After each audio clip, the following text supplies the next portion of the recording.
have a resource that we really don't use, that we will be taking advantage of in the Mississippi campaign.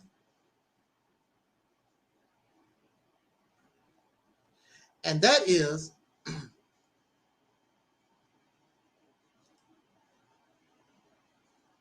our children. What's the most expense that a business has? The biggest expense that a business has is labor costs. We have millions of children in this country,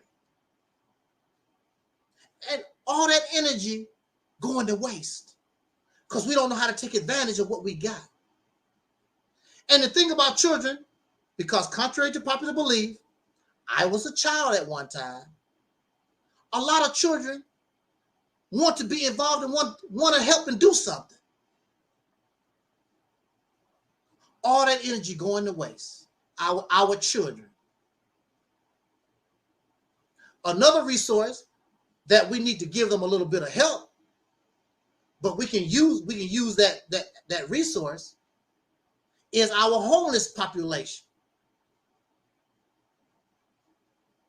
Some of them need to go through drug rehab or whatever, but that's worth the investment. Get our people up clean. Some of our people are homeless, not because they have a problem like that, because they don't have a home. Rent is high.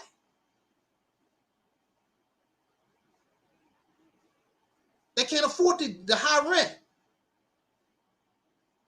So we need to get our people off the street. That's a resource. We need to take advantage of our children who are happy to be involved in something and they're ready to roll. We need to take advantage of anything that we can get our hands on. And I'm looking at the Black Panther Party, the new Black Panther Party. I'm looking at the Nation of Islam, the Hebrew. They're not taking advantage of their children. They convert their children to their beliefs, but they're not.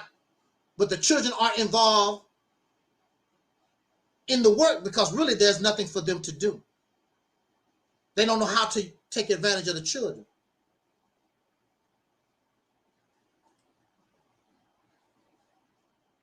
So we need to do that because the children are ready.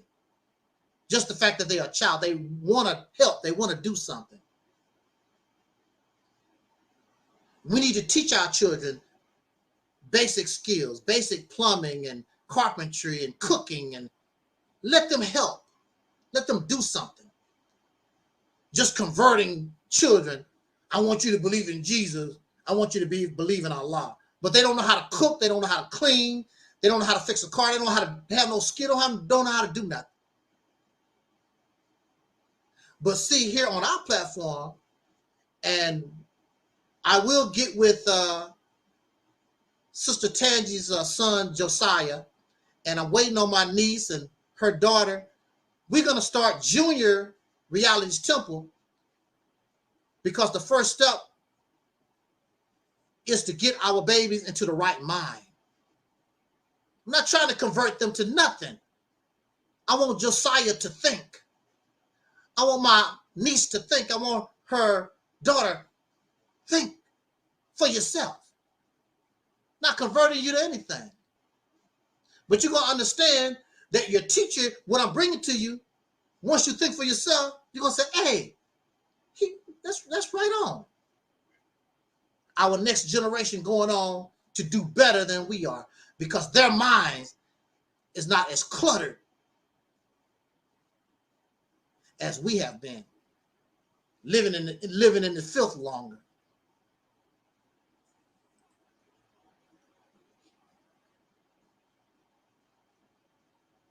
So on that note, we're done for a little while. And the next time you see us, I probably will be with talking with Black Son again and MD20 if he's available. And probably try to get Sister Tangi on the panel too, and we can kick the breeze.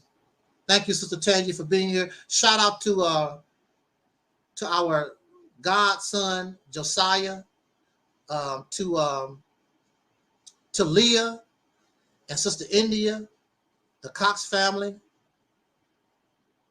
and Facebook, Instagram. Shout out to my listeners on Facebook and Instagram. Shout out to all those who are listening right now, and of course, those in the chat room, to all the 10 subscribers of the Realities Temple. I appreciate it. Thank you. Shout out to, again, Black Son and the Arena Uncensored.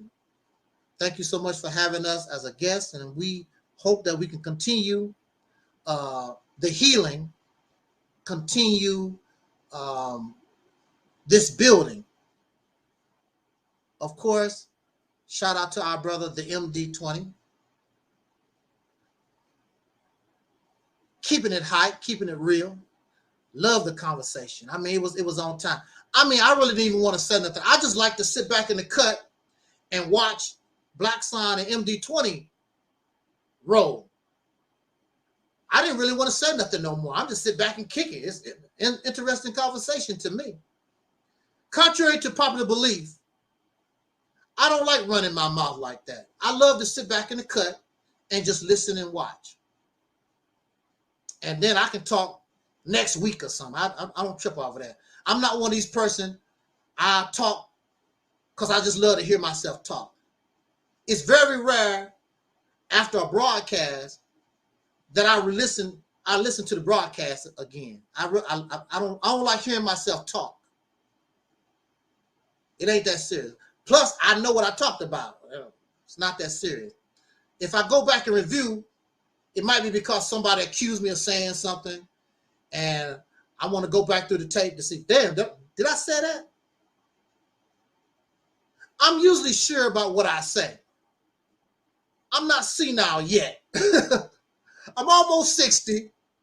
I'm an old geezer, but I don't suffer dementia, and my memory is still good. I'm not senile. I know what I said and I know what I didn't say. So it hasn't gotten to that point yet. But again, yeah, thank you, Brother MD, for making that broadcast. These last few broadcasts that we've had is excellent. Excellent.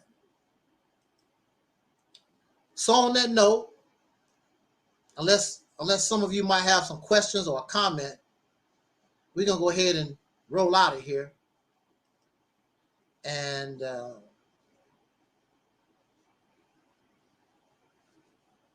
nobody is perfect.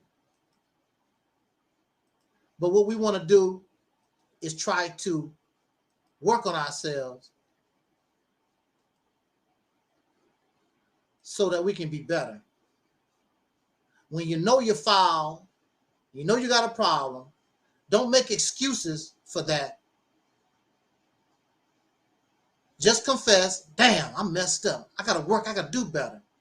And work on yourself. There's nothing wrong with that. There's nothing wrong with saying, I messed up. I made a mistake. I'm screwed up. The mistake is when you are in denial and you don't want to confess that you got a problem. That's when your problems start. But when we understand that we've done something foul or whatever, there's nothing wrong with apologizing to people. There's nothing wrong with saying, I don't know. There's nothing wrong with those things. Because I'm not going to sit here and tell you, oh, I know it all, because I don't. I need Black Son. I need MD20. We need all of us. It makes the job much easier. Also, at the same time, if we are successful, we are successful. But if we blow it, we blow it. So I don't have to take all the pressure and the responsibility by myself. No, brother, we lost. It ain't just number 7 lost. we lost. I'd rather go that route. The way the current logic is, you get to blame certain people. Well, Dr. King didn't do this. Malcolm didn't do that. Medgar Evers shouldn't have. Yeah, but see, when we work as a group, it's we. It's not no person. It's not no organization. It's not no individual. When we win, we win. If we lose, we lose. It's not no individual, because we need, since liberation and freedom benefits all of us should participate in the freedom and liberation. Otherwise, why should an individual or organization be responsible for 40 to 45 million people? I'm not going to do it. Y'all can do that. That's your business. We here ain't going to do it. So on that note, again, I apologize to my little girl and even to my brother and to my lover, Miss Jackie. I miss you. I still think about everybody. Unfortunately, in life, we make mistakes, and there's nothing I can do. I just hope that, I will be forgiven and shown a little mercy, because it wasn't on purpose. Just got caught up in emotion and wasn't thinking. Emotion is it's very strong. When we become emotional, we don't think properly. A lot of bad decisions happen to us because of emotion. Emotion causes us not to think properly.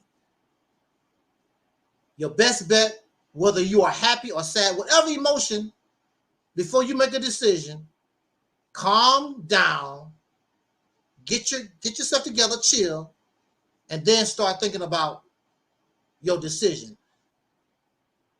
Regardless to the emotion makes us where we don't make proper decisions. And that's what happened to me. I got caught up in emotion and crap, and not only did I damage myself for 10 years, but I also hurt people that I very much cared about. And that's something I got to live with. On that note, y'all, thank you for listening.